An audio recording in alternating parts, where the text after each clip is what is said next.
correlated equilibrium, and these are the topics we'll do today. First, let's do a little review of Nash equilibrium. To make this example a little more interesting, I've used Democrats and Republicans, the two parties, as the agents, and their possible actions are stare and blink. Stare is when the party doesn't give up, and blink is when it does give up. So when both parties stare, the payoffs are 0 and 0 because it results in a government shutdown. When both parties blink, then the payoffs are 6 and 6 because some kind of compromise bill passes.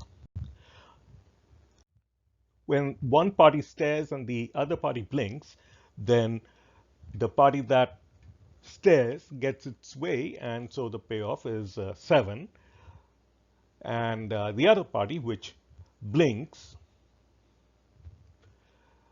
gets a payoff of only 2.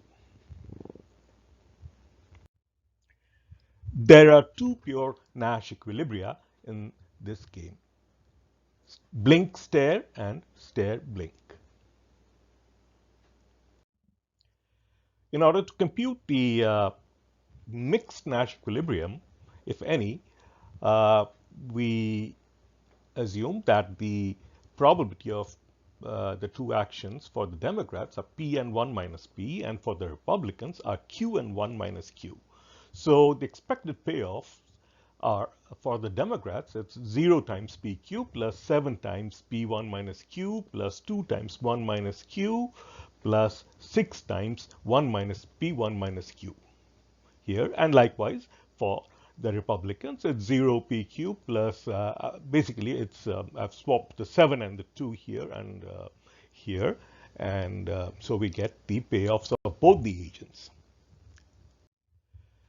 At Nash equilibrium, we know that the Democrats try to maximize their payoff with respect to P, and so the partial derivative of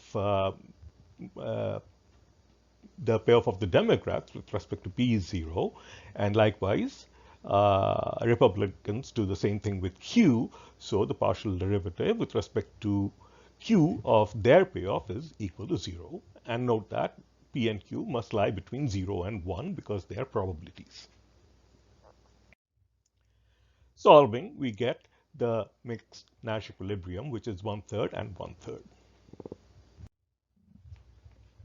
And the expected payoff for the Democrats is 4.667, and it's the same thing for the Republicans.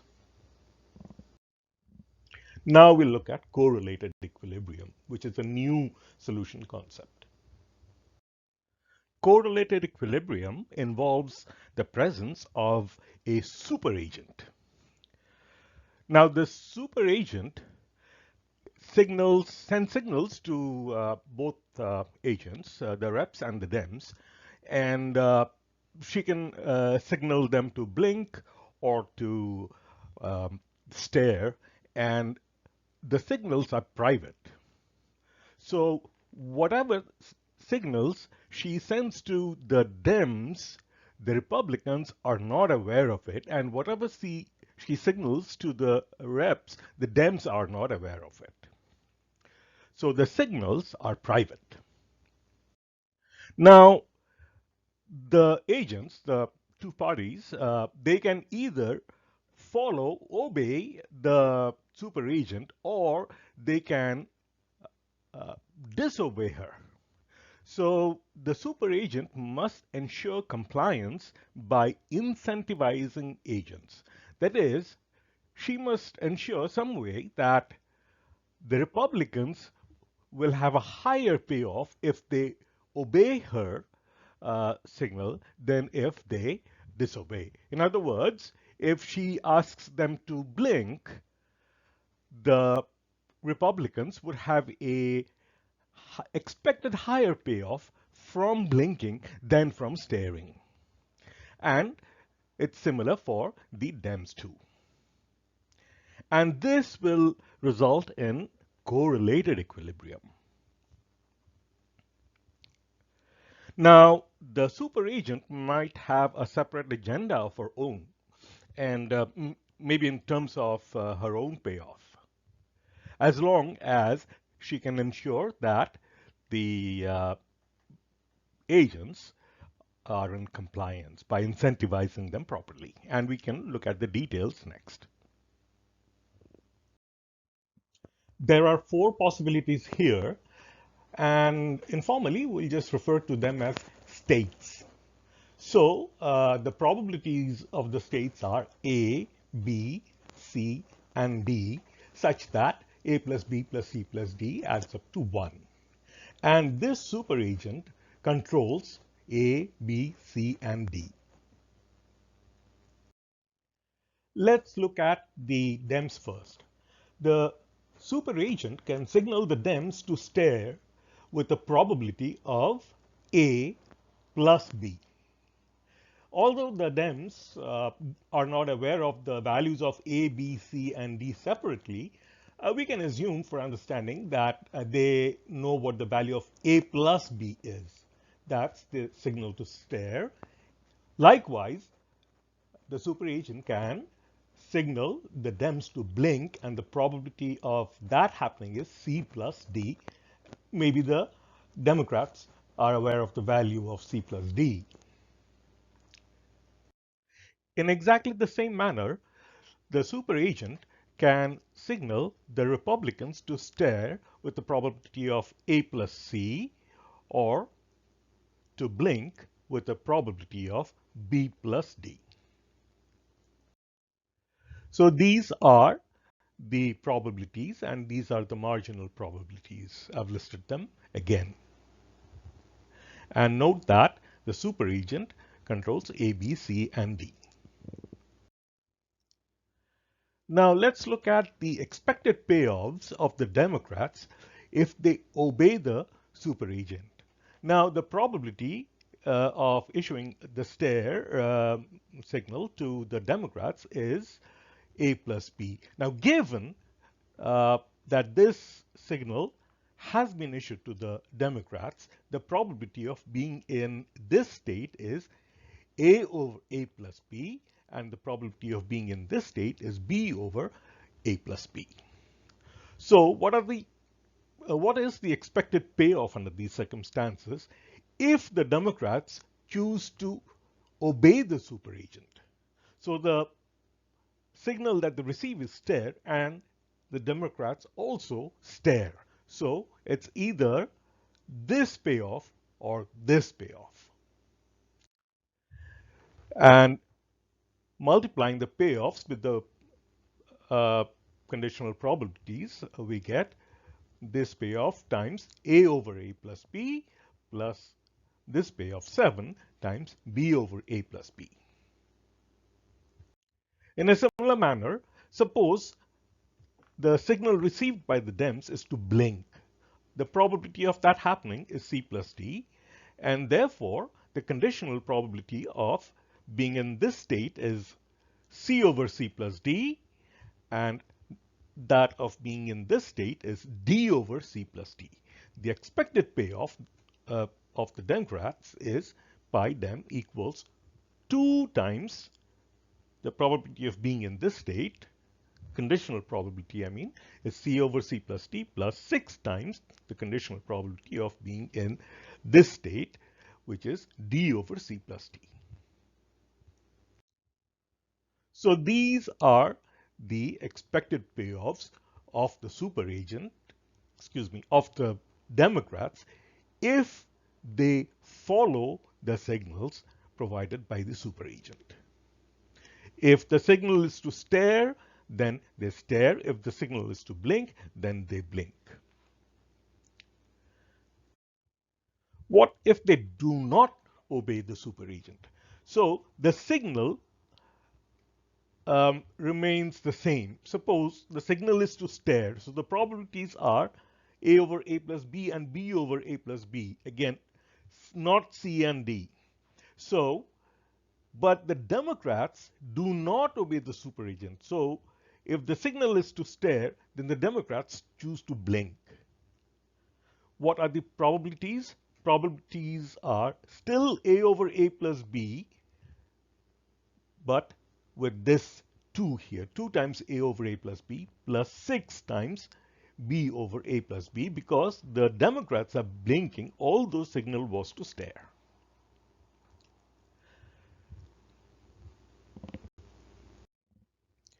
Likewise, if the signal is to blink, the probabilities of being in this state and this state are again C over C plus D, D over C plus D, but this time the Democrats choose not to obey the superagent, so they stare. The probabilities of that, the payoffs under these circumstances are 0 and 7. So 0 times C over C plus D plus 7 times D over C plus D is the expected payoff. I write down the payoffs if the Dems do not obey the superagent here. And for comparison, these are the expected payoffs of the Democrats if they obey the superagent. Now, note that the agents must be incentivized to obey the superagent. So, the expected payoff, if the signal is to stare, the expected payoff when they stare should be more than the expected payoff when they blink, which is this. Likewise, if the signal is to blink, then the expected payoff if they blink, that is, if they agree with the superagent, is this. And if they deviate, disobey the superagent, it's this. And so, in both cases, to ensure compliance, the payoff, expected payoff, must be higher in if the agent, the Democrats, choose to agree than to disagree with the superagent. And those conditions that I derived now reduce to these simpler conditions. I've dropped the denominators on both sides here, which were A plus B. And likewise, I've dropped the denominators on both sides here, which were C plus D. And so these are the conditions that must be met to incentivize the Democrats to comply with the superagent.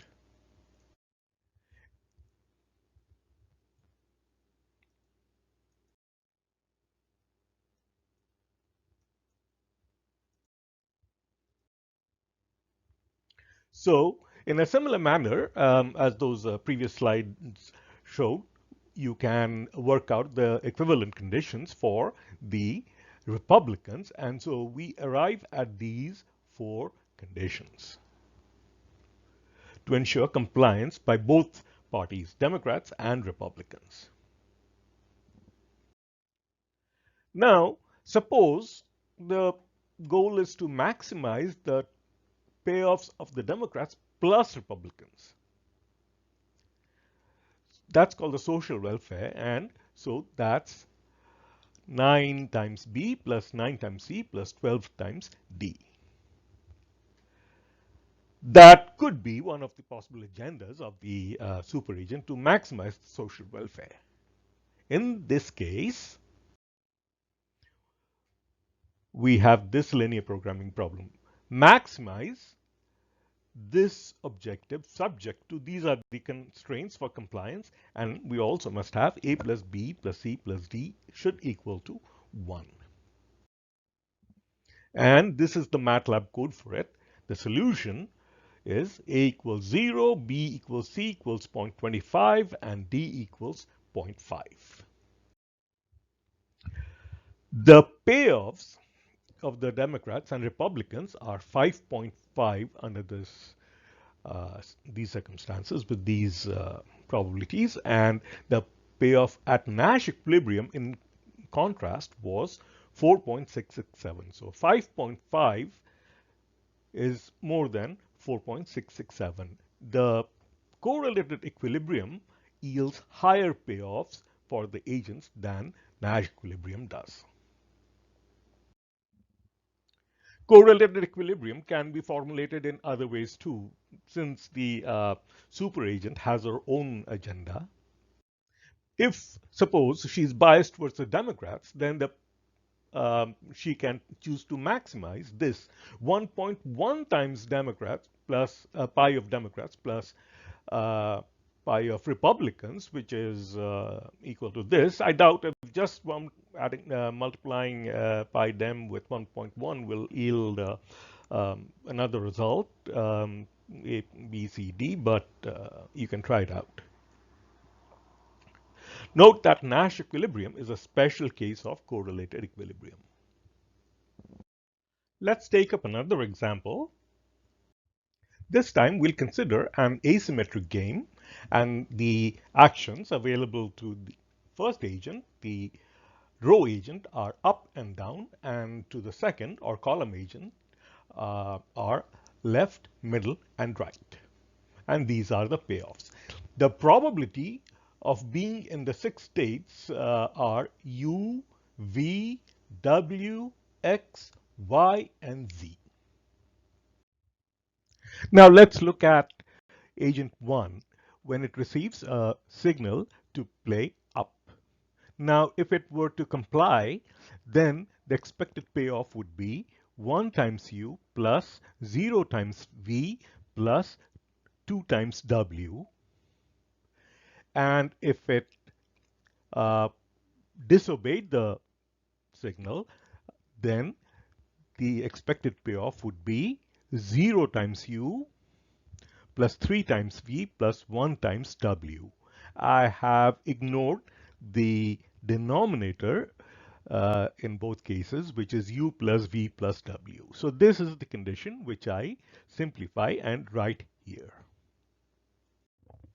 Likewise, if the signal were to play down, then with compliance, the expected payoff would be 0x plus 3y plus 1z, and for not complying, then the expected payoff would be 1x plus 0y plus 2z this side, and so this gives us this condition which I write here. Now let's look at the column agent. Suppose the signal is to play left. Then the expected payoff is 2 times U plus 1 times X, twice U plus X.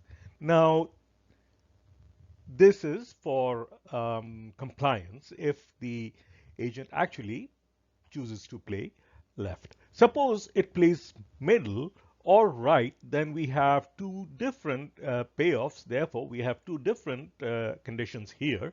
Suppose it plays middle, then the expected payoff would be 3 times U minus 1 times X, leading to the first inequality here. Likewise, if it plays R, then the expected payoff is 1 times U plus 2 times X. That leads us to this inequality.